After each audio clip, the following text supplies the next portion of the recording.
Alors, bonjour à tous. Vous m'entendez bien dans le fond? Ouais.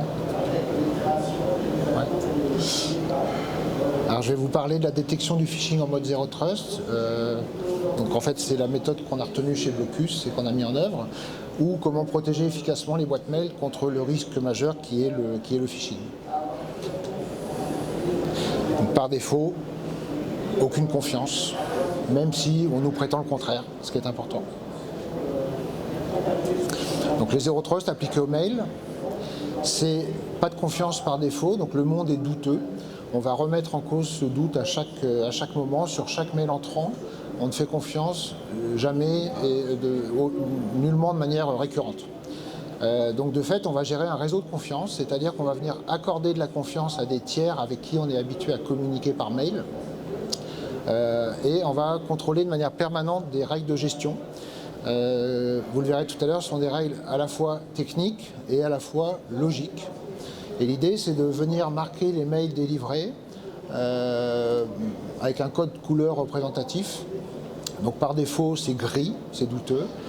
On va accorder de la confiance en vert et puis on va pouvoir dégrader des mails en spam orange ou phishing rouge.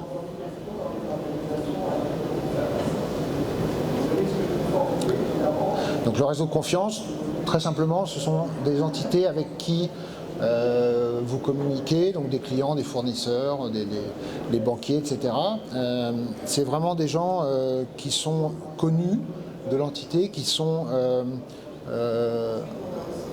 respectés et sur lesquels on peut s'assurer qu'ils sont de confiance. Maintenant, une fois de plus, c'est pas parce qu'on ouvre la porte que ces gens-là ne peuvent pas être contrôlés. Donc de fait, chaque mail sera une fois de plus contrôlé. Une des vertus du réseau de confiance quand on branche Blocus par exemple, c'est qu'on cartographie les mails entrants et là on s'aperçoit que des tiers avec qui on n'avait pas anticipé le fait communiquent avec nous, nous envoient des mails.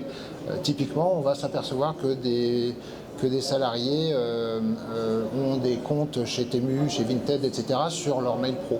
Donc ça va permettre d'interagir avec ces informations-là, qui sont des informations nouvelles, non connues au préalable, avant de brancher Blocus. Donc ce réseau de confiance, en fait, il est vraiment là à la fois d'une manière positive et à la fois d'une manière négative. Donc on va pouvoir donner de la confiance à un tiers, mais également on va pouvoir dégrader un tiers de manière volontaire. Si on a des tiers qui nous envoient trop souvent des mails et qu'on n'a pas envie de les voir, on peut les dégrader, du spam classique ou complètement du malveillant, à partir du moment où on identifie un tiers qui vraiment cherche à être malveillant. Et donc, d'un point de vue RSE, ce que je disais tout à l'heure, c'est que les mails en provenance de comptes perso peuvent être bloqués, peuvent être refusés, de manière à économiser. Alors, c'est des chiffres moyens, bien entendu, chacun a ses propres chiffres, mais on estime qu'un mail non stocké sur un serveur, c'est 10 grammes de CO2 économisés par an. Donc, on a tout intérêt à refuser un mail qu'on n'a pas envie de voir rentrer dans son système d'information. Et de la même manière, toujours en moyenne, un mail non lu, c'est 15 secondes d'économiser par la personne destinataire.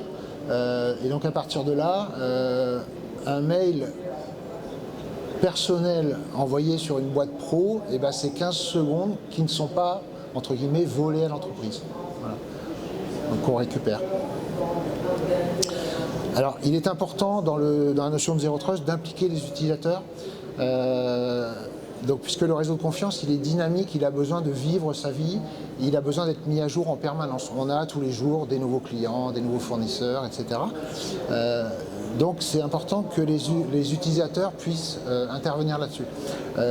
Ceci dit, ils n'ont pas le droit de pouvoir intervenir directement puisqu'ils n'ont pas les compétences techniques pour le faire.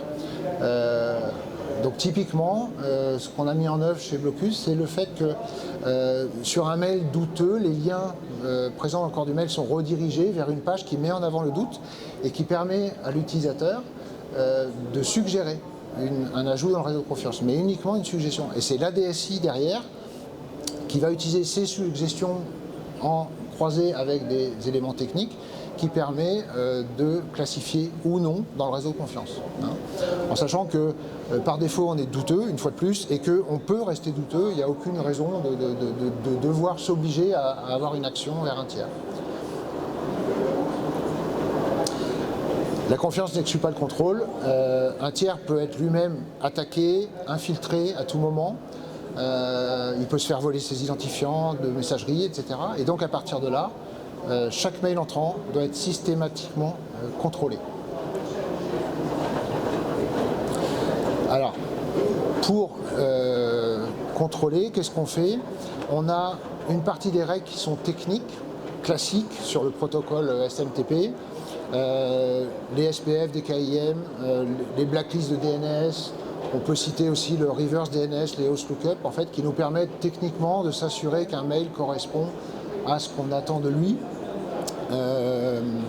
Et toutes ces règles techniques sont montées en puissance assez récemment, notamment Google a imposé maintenant ce genre de règles. Et de fait, on peut considérer maintenant qu'une entité qui n'a pas mis en œuvre ces règles techniques ne peut pas être de confiance. Voilà. Bon, en tout cas, on peut se poser la question. Et on ajoute à ces règles techniques des règles logiques. Par exemple, donc, est-ce qu'une petite mairie du Calvados, est-ce qu'il est logique qu'elle reçoive des mails en provenance du Kazakhstan?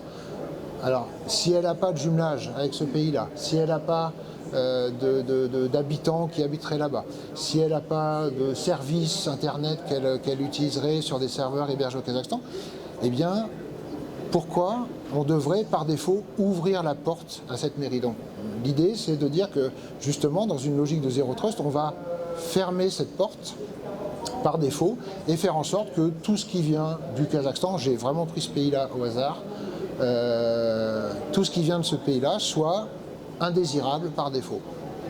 On ne prend pas le doute. J'ai une cartographie en live ici, qui est mise à jour en permanence, où en fait, j'ai vu un bel exemple ce matin.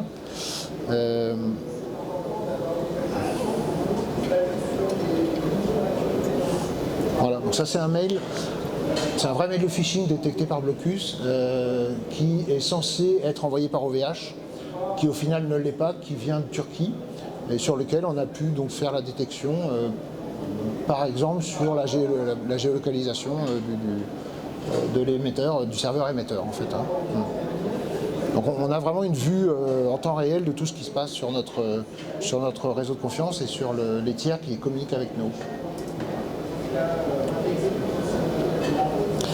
Et en fait, donc, les règles logiques, pour en citer quelques-unes, donc comme on a vu tout à l'heure, on peut regarder la géolocalisation ou la présence en blacklist de tel IP, de tel serveur émetteur. On peut regarder les extensions de nom de domaine qui peuvent être un critère comme un autre. Typiquement, on voit beaucoup de boîtes aujourd'hui qui ont des noms de domaine avec un .co. Le problème, c'est que le .co, il est géré par la Colombie. Est-ce que c'est judicieux d'accorder la confiance à la Colombie? On peut se poser la question ou pas. Et bien sûr, on va regarder l'ensemble des liens présents dans le corps du mail. On va en extraire les noms de domaine et on va appliquer les mêmes règles. Est-ce que dans un mail envoyé par mon banquier en France, si je trouve un lien vers un domaine qui pointe en Russie, est-ce que c'est normal? Est-ce que c'est logique? Voilà, donc on peut se poser toutes ces questions-là.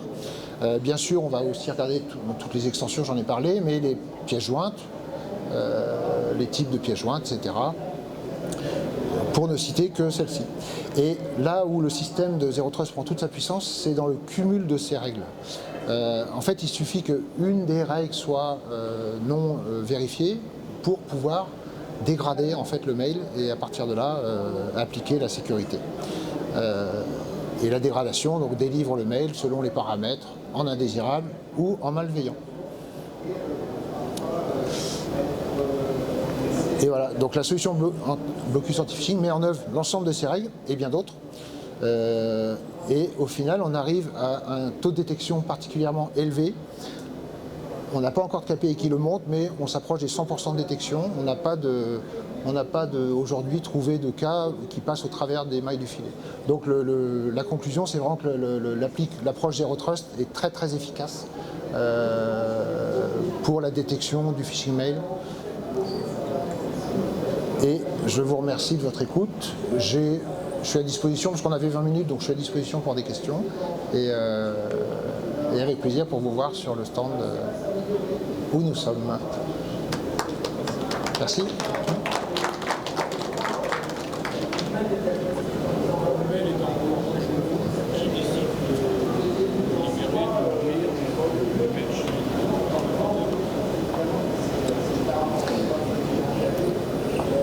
Si j'ai bien compris, vous me dites, donc s'il est orange ou rouge, qui décide de le délivrer, ou c'est ça? Ouais.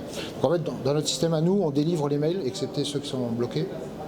On délivre les mails, sauf qu'on vient protéger les liens qui sont dedans. Donc bien sûr, on va marquer et les headers, et les objets, et le corps du mail, mais en plus, on va aller bloquer les liens qui sont présents, et on va surtout rediriger ces fameux liens vers des pages de mise en avant.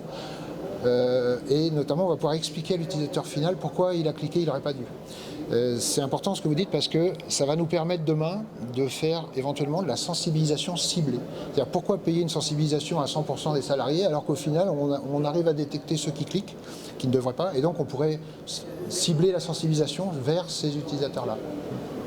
Vous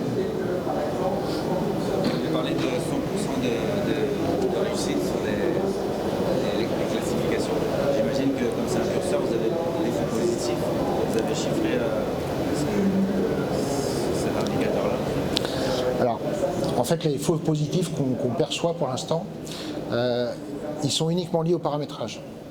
C'est-à-dire que le système, on peut paramétrer un petit peu trop le système. Si je dégrade par exemple le .fr, en disant tout ce qui est .fr c'est du spam, bon, bah, de fait je vais créer des faux positifs à ce niveau-là et donc tout est dans le réglage permanent de la DSI vis-à-vis de son réseau de confiance.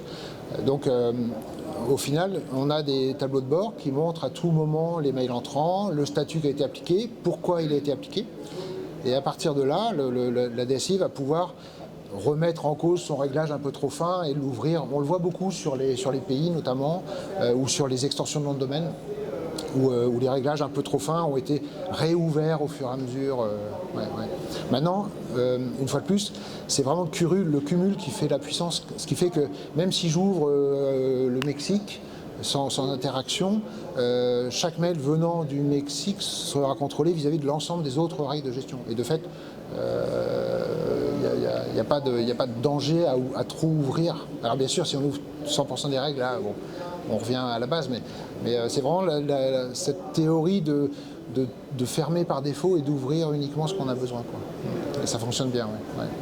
Donc, pas vraiment de faux positifs non gérables en tout cas.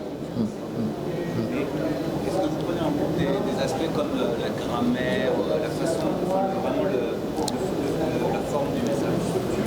Alors, ce que j'ai pas évoqué, c'est la confidentialité de la donnée. Nous, on a architecturé notre système à la base de manière à pouvoir respecter la confidentialité de la donnée. Et de fait, on ne lit pas la donnée. En fait, on a un serveur particulier qui vient extraire du mail les données utiles au traitement. Il va faire un gros paquet de tout ça et il va l'envoyer en traitement sur un autre serveur qui lui contient l'intelligence, qui lui contient les données, les paramétrages, etc. Et de fait, on est capable de prouver à notre client la donnée effectivement lue et transmise en traitement.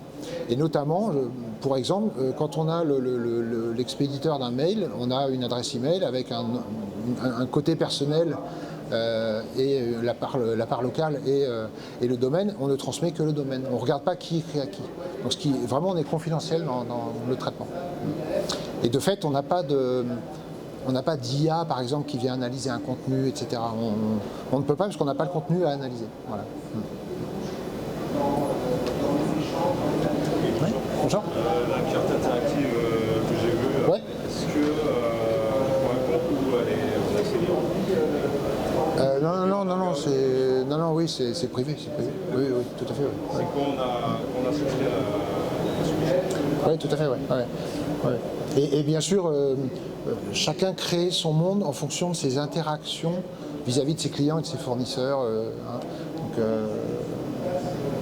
c'est vraiment on affine au final les réglages de manière très fine, quoi. Par exemple,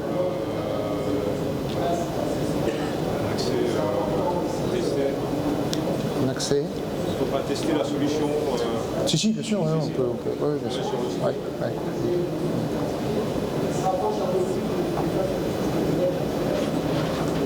Est-ce que c'est possible de faire une simulation de phishing? Une simulation. Dans le sens envoyer des faux mails de phishing? Non, non, vraiment pas. Non, non, non, non. Non, non, notre état d'esprit chez Blocus, c'est qu'on considère que la sensibilisation, et notamment la simulation, l'envoi de faux mails de phishing, ne sera plus nécessaire, en tout cas avec nos produits à nous. On considère que c'est pas la bonne méthode en fait. Voilà.